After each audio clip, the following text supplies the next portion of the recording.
c'est projet contre projet, alors que l'ONU, sous l'impulsion de la France et de l'Arabie Saoudite, avec une partie du monde, cherche à mettre fin à la guerre entre Israël et le Hamas par la diplomatie. Et bien dans l'État hébreu, on envisage désormais un plan d'annexion de la bande de Gaza. On va en parler ce soir avec le général Nicolas Richoux, avec Elisabeth Shepard-Selam, avec Sylvie Berman, Marc Semo et Nicolas Tanzer. Merci à tous d'être avec nous ce soir. Avant de vous entendre peut-être les toutes dernières déclarations du Premier ministre britannique qui emboîte le pas, pardonnez-moi l'expression, à Emmanuel Macron et à son début de reconnaissance de l'État de Palestine. Écoutez bien. J'ai toujours affirmé que nous reconnaîtrions un État palestinien comme contribution à un véritable processus de paix, au moment où la solution à 2 États aura le plus d'impact. Cette solution étant aujourd'hui menacée, l'heure est venue d'agir. C'est pourquoi, dans le cadre de ce processus de paix, je peux confirmer que le Royaume-Uni reconnaîtra l'État de Palestine devant l'Assemblée générale des Nations unies en septembre. Voilà, ça vous rappelle peut-être les propos d'Emmanuel Macron jeudi soir dernier. À une différence près, c'est la stratégie. La stratégie employée par les Britanniques est l'inverse de celle employée par la France, c'est-à-dire si vous ne faites rien, Israël, nous reconnaîtrons la Palestine. Ce que demandent les Britanniques, c'est un cessez-le-feu et la fin de la famine à Gaza avant le mois de septembre. Qu'est-ce que cela change, Madame l'ambassadeur ? Bien, ce que cela change, c'est qu'il peut ne pas reconnaître si les conditions sont remplies. Est-ce que c'est un levier efficace ? Je ne pense pas que ce soit un levier efficace. Bon, évidemment, Israël a condamné et les Européens sont favorables à une solution à 2 États, vivant dans la paix et dans la sécurité.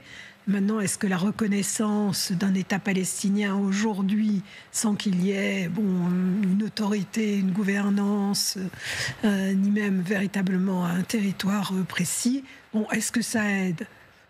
Parce que le point de départ, ça devait être un échange avec l'Arabie Saoudite où le prince héritier aurait dit moi je reconnais Israël et les pays arabes reconnaissent Israël. Là, c'est plus le cas. On est dans une autre situation et c'est pas possible à cause de la guerre aujourd'hui. Mais pour revenir à Keir Starmer, il dit sauf si la situation humanitaire est réglée. Humanitaire, au moins alimentaire est réglée. Elle est en cours de règlement. Voilà, c'est le début. Pour l'instant, tout n'est pas encore rentré dans l'ordre. Général, qu'est-ce que vous pensez de ces annonces de la Grande-Bretagne ? En cours de règlement, pour réalimenter 2 millions ou 2,5 millions de personnes, ça va demander plus que le mois d'août. C'est une affaire de mois quand même. Ça va être très très compliqué de remettre les choses à la normale parce qu'il n'y a pas que l'alimentation, il y a aussi les soins, etc.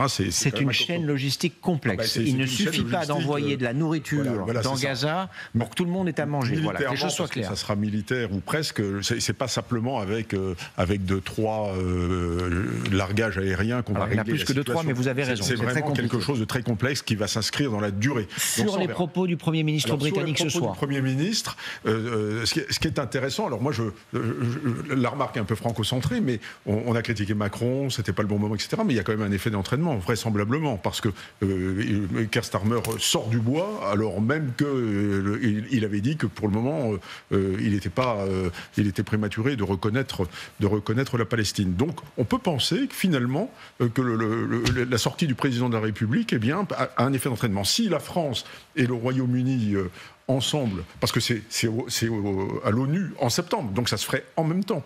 Bon, ça a déjà beaucoup plus de poids, et c'est quand même 2 sur 5 du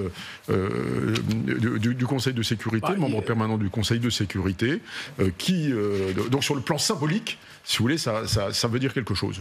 Alors, est-ce que ça fera bouger les lignes sur Netanyahou et Donald Trump ? J'en doute fortement. Là, c'est clair. Maintenant, il y a quelque chose de symbolique qui est intéressant.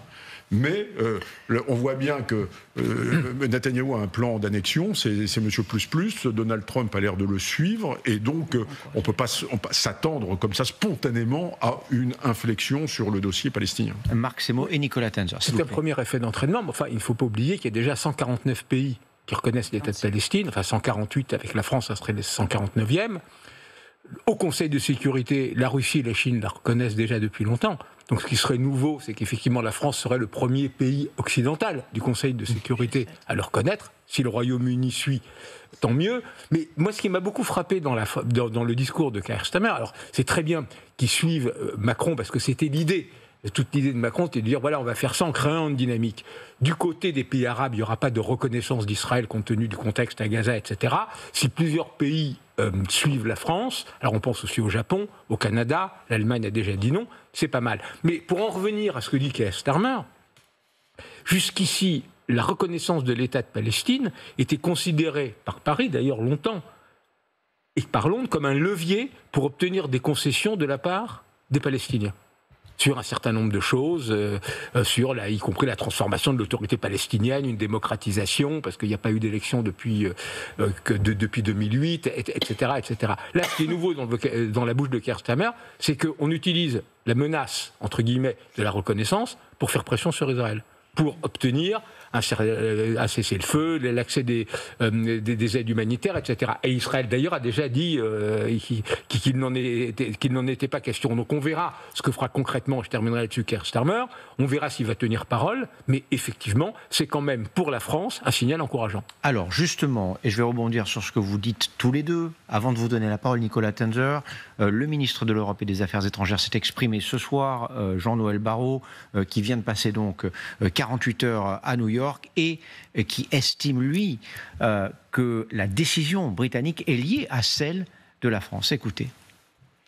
Effectivement, le Royaume-Uni se joint à l'élan qui a été créé par la France pour la reconnaissance de l'État de Palestine, avec ces décisions capitales qui ont été annoncées par la France et le Royaume-Uni, avec les efforts conjugués de toute la communauté internationale rassemblée ici à New York. Nous voulons enrayer le cycle de la violence et de la guerre et réouvrir la perspective de la paix au Proche et au Moyen-Orient. Vous avez entendu les pronoms utilisés par le ministre de l'Europe et des Affaires étrangères. Nous voulons enrayer. Mais qui sommes-nous? Qui sont-nous quand, après 2 jours de conférences, 2 jours de réunions, des dizaines de participants, ils ne sont que 2, toujours, ces pays, nous, les Français, les Britanniques, les Centraux, qu'ils pourraient suivre, à vouloir reconnaître, à pouvoir accepter de reconnaître l'État de la Palestine au mois de septembre? Alors, pas grand-chose, mais en même temps, c'est pas une raison pour ne pas le faire. C'est-à-dire qu'à partir du moment où on considère que ce que fait Netanyahou, alors non seulement à Gaza, mais aussi, il ne faut jamais l'oublier, aussi en Cisjordanie. Parce que je pense que dans le message de Keir Starmer, comme d'ailleurs dans un certain nombre de propos antérieurs du côté français, il y avait aussi la situation en Cisjordanie qui était, je dirais, dans la ligne de mire, avec, vous savez, la résolution qui avait été votée à la Knesset de la reconnaissance de la Cisjordanie, enfin Judée-Samarie dans le vocabulaire israélien, comme appartenant à Israël. Et ça aussi, c'est quelque chose, je pense, qui, dans l'esprit de Keir Starmer, est tout à fait important, au-delà même de Gaza. C'est-à-dire, c'est dire aujourd'hui, il faut que le droit international puisse s'appliquer et s'appliquer entièrement. Donc, encore une fois, c'est une voie solitaire. C'est-à-dire que les voies du Royaume-Uni, c'est peu de choses. La France, même s'il y a quand même encore 10 autres États européens, enfin l'Union européenne qui reconnaissent aujourd'hui la Palestine, ce n'est pas grand-chose. En revanche, il faut utiliser tous les leviers possibles. La limite, à mon avis, de tout cela, elle est simple. La limite, c'est qu'aujourd'hui, Netanyahou n'entend personne, à part éventuellement les États-Unis de Donald Trump. Et qu'est-ce que vous voulez faire? Je veux dire, nous, on peut effectivement, les Européens peuvent pousser des cris d'orfraie, peuvent demander effectivement de tenir compte de la situation humanitaire. On peut aller plus loin aussi dans la reconnaissance, je dirais, des décisions, des mandats d'arrêt lancés par la Cour pénale internationale. Mais qu'est-ce qu'on peut faire de plus? Mais en même temps, cette voie, elle était indispensable. C'est-à-dire, c'est pas parce qu'une voie, je dirais, qu'on peut pas faire bouger, c'est-à-dire qu'on va pas envoyer les troupes, je dirais, là, on va pas envoyer, il n'y a pas d'opération militaire. Et on a dit ces dernières heures que l'annonce d'Emmanuel Macron avait contribué à débloquer la situation c'est un début de déblocage, hein, ne nous emballons pas, mais la situation humanitaire à Gaza. Regardez ce que dit ce soir Benjamin Netanyahou, le Premier ministre israélien, qui réagit évidemment à cette annonce du Premier ministre britannique. Starmer récompense le terrorisme monstrueux du Hamas et punit ses victimes. C'est le narratif israélien, ça a été le même jeudi soir dernier, après l'annonce d'Emmanuel Macron. Un État djihadiste à la frontière d'Israël aujourd'hui menacera la Grande-Bretagne demain. Voilà le Premier ministre israélien qui fait le lien entre ce qui se passe évidemment à proximité d'Israël et en l'occurrence dans la bande de Gaza avec la situation en Grande-Bretagne. L'apaisement envers les terroristes djihadistes est toujours un échec et cela échouera à nouveau. Cela n'arrivera pas. C'est la position israélienne. Elle est très claire. Les Israéliens, ils veulent deux choses. Avant toute chose, le retour des otages, la fin du Hamas. Là-dessus, il y a évidemment non seulement une cohérence, mais quelque chose d'évident. Est-ce à dire, pour reprendre ce que disait Nicolas Tenzer, qu'il n'y aura pas de solution diplomatique dans ce conflit avant le retour des otages et avant l'éradication, je ne sais pas ce que ce terme peut englober dans ce cas-là, mais du Hamas? Alors, très clairement, c'est les deux conditions, à la fois pour les Israéliens, mais aussi pour les Américains. C'est pour ça, enfin, en écoutant, et il ne faut pas oublier, malgré, on parle des propos du Premier ministre, mais quand la France a fait son annonce, c'était le propos aussi de l'opposition, et tout parti confondu, même ceux qui détestent Benjamin Netanyahou. Ce qui est problématique, effectivement, c'est ces deux conditions dont vous parlez, Thomas, et je pense à l'annonce britannique qui dit un cessez-le-feu. Un cessez-le-feu sous quelles conditions? Parce que c'est pas que les Israéliens, hein, c'est aussi le Hamas qui, par exemple, dans les dernières négociations, a refusé certaines conditions. Et les deux parties négocient depuis des mois sur ce point. Voilà, c'est pas comme si rien n'avait été fait. À un tel point que les Américains ont retiré les négociateurs et même les Qataris avaient dit au Hamas, une des fiches qui est revenue du Hamas a dit c'est pas sérieux, retournez à vos fiches et puis revenez nous voir. Donc il y a aussi cette question de cessez-le-feu qui est quand même le plus important, à la fois pour les Israéliens, pour les otages et puis pour une paix on espère durable à long terme, mais bien sûr pour les Palestiniens aussi.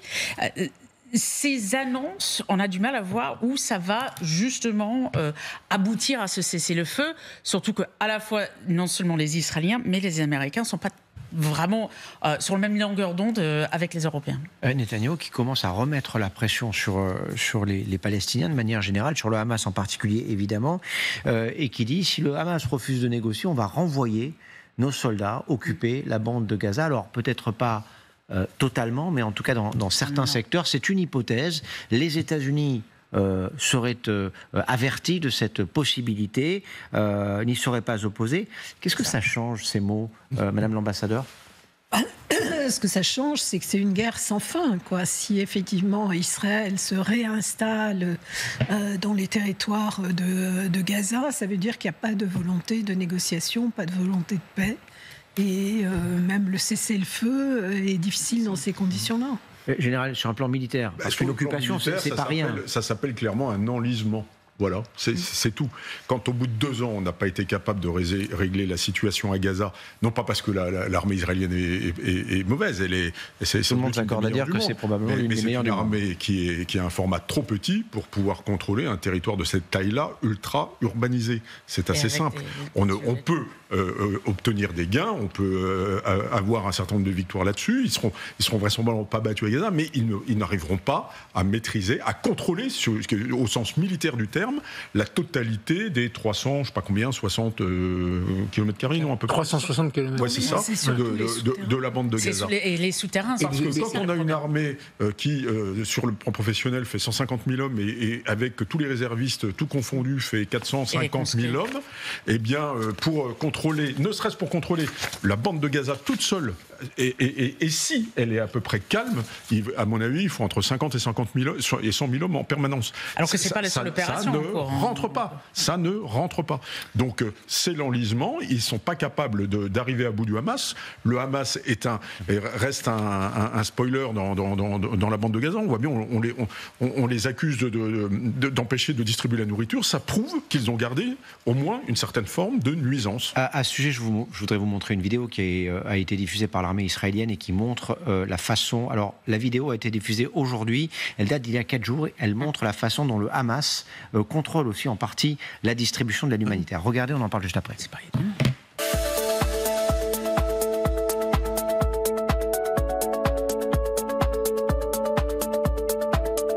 Alors, ça, ce n'est pas la bonne vidéo. On va vous montrer on va vous dire ce que cette vidéo est un tout petit peu plus tard. La vidéo dont je parle, c'est une vidéo qui a été diffusée par l'armée israélienne et qui montre des hommes en armes sur des camions qui distribuent de la nourriture. On voit les hommes donc tenir à distance ceux qui ont besoin de cette aide humanitaire. On y reviendra tout à l'heure. La voici, cette vidéo, et on va parler dans un instant du plan de Netanyahou pour annexer Gaza, mais elle montre aussi toute la complexité de ce qui est en train de se passer dans ce territoire. Et c'est pour cela qu'aujourd'hui les Israéliens envisagent de revenir en partie dans la bande de Gaza. Elisabeth, une toute petite question liée à ce sujet. Est-ce que l'opinion israélienne accepterait aujourd'hui un retour de son armée en tant qu'occupant d'une partie de cette bande de Gaza? Alors, il y a plusieurs éléments là-dedans, parce que d'abord, pour l'opinion israélienne, aujourd'hui, la préoccupation, c'est les otages. Et beaucoup aimeraient aussi un cessez-le-feu qui inclut le retour des otages. C'est aussi ça, le nerf de la guerre en Israël aujourd'hui. Cette question, alors on a à la fois de la base de Netanyahou, et en plus il n'a plus de dissolution qui risque en ce moment, donc il a un peu les mains déliées, si vous voulez, pour même aller à l'encontre de l'opinion publique. C'est très partagé en Israël. C'était très partagé quand ils se sont retirés en 2005 aussi. Il ne faut pas oublier qu'il y en avait qui disaient ça va être un danger pour Israël, enfin pour les Israéliens, de se retirer. On entend beaucoup de voix qui disent on avait raison, mais c'est plutôt des voix d'extrême droite. Mais effectivement, il y en a certains qui se posent la question de la sécurité. Tant qu'on n'est pas en sécurité, quelle est la bonne solution? Et il n'y a pas forcément une opinion là-dessus. Marc Semo. Alors, militairement, pour en revenir à la situation à Gaza, l'armée israélienne ne peut pas faire grand-chose de plus. Parce que de fait, le Hamas n'est plus une menace comme il l'a été au point de vue militaire. Et l'éradiquer totalement est impossible. Et d'ailleurs, c'est le message que fait passer l'état-major, ou ce que disent ouvertement un certain nombre de militaires israéliens interviewés dans la presse. C'est-à-dire, sur le strict plan de vue militaire, ça n'apporte rien. En revanche, l'armée, surtout si elle réoccupe une partie de Gaza, se trouve engagée dans une mission impossible. Son travail, ce n'est pas d'organiser des distributions d'aide. C'est ça le problème. Or, la responsabilité de la puissance occupante, au regard du droit international, fait que l'on doit s'occuper du maintien de la population civile. Et c'est impossible. On le voit avec cet essai de la Gaza Humanitarian Foundation, avec les massacres autour, enfin les morts autour des distributions de vivres. Donc c'est non seulement un enlisement, mais c'est quelque chose d'absolument sans issue. D'où le fait que de plus en plus de militaires là-dessus haussent la voix et s'opposent à un projet de réoccupation de la bande de Gaza.